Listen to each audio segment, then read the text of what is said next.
So, Pixar's been in the news lately because they just released Inside Out 2. Yep, that's definitely the only recent thing that people have been talking about when it comes to this studio. There is definitely nothing else.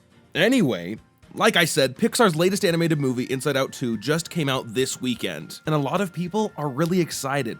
And rightfully so, it's been like almost a decade since we've last seen this world. I haven't talked much about this on the channel, but ever since the original Inside Out came out in 2015, it has been one of my favorite Pixar films. Obviously, the concept of the original film was incredibly novel and interesting on its own, but it's really the execution of this concept that made the movie so good. It has likable characters, great writing with tons of clever gags and jokes, and a whimsical adventure plot to boot. It still blows my mind how much creativity, heart, and thought went into designing the world of Riley's mind. Okay, but as great as Inside Out 1 is, that isn't the film that we're discussing today. No, today we're talking about its much anticipated sequel, Inside Out 2. How does the sequel to Pixar's Inside Out compare to its predecessor?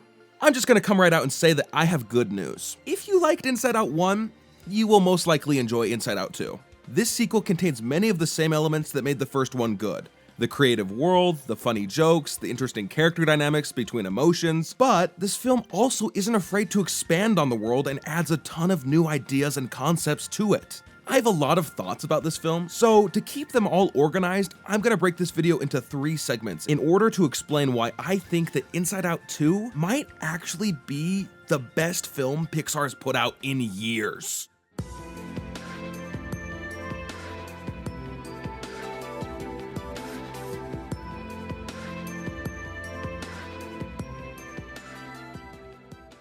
I like how this film takes time to flesh out Riley. Not to say that she wasn't fleshed out at all in the first film, she just took more of a back seat to Joy and Sadness's adventure. This time it feels like she's one of the main characters, which is good since this is all taking place in her mind. Also, I like the new emotions a lot more than I thought I would. Maya Hawke and Iowa Debris as anxiety and envy were the standouts for me, but embarrassment and boredom, ennui were also pretty fun additions. I liked how Ennui just sits on a couch for most of the film and controls the console from an app on her phone. I also like how the new emotions aren't really portrayed as traditional villains.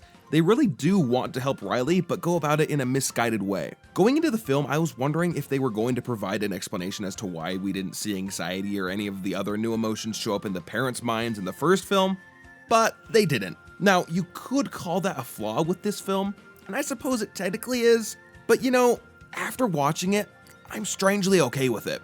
It's a small retcon in the grand scheme of things, and honestly, the ways in which they use the new emotions more than makes up for it. Okay, but how were the original emotions utilized? Unsurprisingly, Amy Poehler is once again great as Joy. Her voice just lends itself so well to this character. Like the first Inside Out, Joy's the true main character of this film, and I don't really have a problem with that. I think it's fun that the first film follows her relationship with sadness, and the sequel follows her relationship with anxiety. I also like that this film pairs her with some different emotions for most of the journey. It's fun to see how she bounces off of anger, fear, and disgust, even if I'm sad that sadness didn't get to tag along with them for the second half of the movie.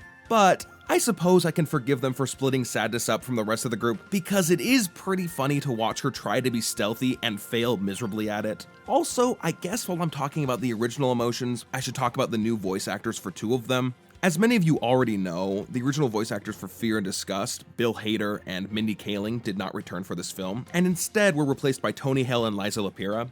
I think that the new voice actors do a pretty good job, even if they don't really sound like Hader and Kaling. Overall, the cast and characters in this film are extremely strong. Riley and Joy are both likable protagonists, Anxiety is a fantastic antagonist, and the supporting cast is top-notch.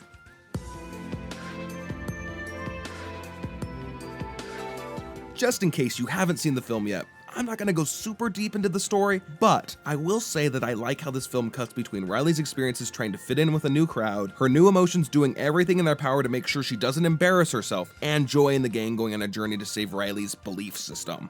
On the subject of Riley's belief system, I really like how the concept of beliefs factored into the story. The concept was handled really well and definitely helps this movie feel fresh and distinct from the original.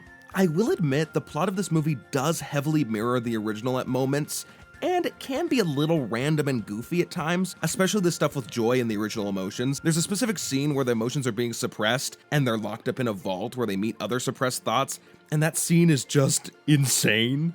So insane that I couldn't help but love it. Yes, it is utterly unhinged, but it also features a great blend of contrasting art styles, which makes it one of the standout scenes for me. Also, there is one character specifically from this scene that I find to be hilarious. I'll give you a hint, he has a great hairstyle. Speaking of standout moments, like the first film, the emotional climax of this movie had me on the edge of my seat. Just in case you haven't seen the movie yet, I won't spoil it, but just be warned, it is heart-wrenching. Overall, the story is good, even if it does feel very similar to the original at times. That being said, I think there are enough new ideas present here that it doesn't feel like a retread of Inside Out 1.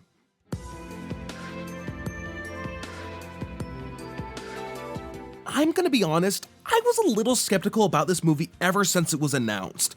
I didn't really think that a film like Inside Out needed a sequel, and as a result, I didn't go into Inside Out 2 with high expectations. Don't get me wrong, I didn't think it would be terrible or anything, but I didn't think it would come close to matching the original in terms of quality. But you know what? I was pleasantly surprised by how good this movie ended up being. I don't know if I like it more than its predecessor, but the fact I'm even saying that shows how good this film is. Pixar proved that they could still expand on this concept in interesting and compelling ways. Not only that, but they also may have inadvertently proved that they are a studio that is still capable of telling thought-provoking stories that tug at your heartstrings. So yeah, Inside Out 2 might just be the best Pixar movie in recent memory. Believe me, I'm just as shocked as you are. I actually think it might be my favorite animated movie I've watched this year, which admittedly isn't saying too much. Most of the animated movies I've watched this year have been questionable. But still, I'm happy that I liked it as much as I did. Hopefully Pixar, or rather the corporate overlords at Disney, will see the reception to this movie and use it as inspiration to keep the studio moving in a positive direction. I know that recent statements about the future of Pixar from this film's director have left some fans disillusioned, but I truly do believe that Pixar has a ton of fantastic films left in them. I don't know. Am I expecting too much from greedy corporate executives? Probably. Bob Iger is probably going to take one look at this film, ignore the fact that the reason it's good is because of its creativity and personal storytelling, and just focus on the fact it has the number 2 in its title. In that case, I can't wait for Lightyear 2 in 2026.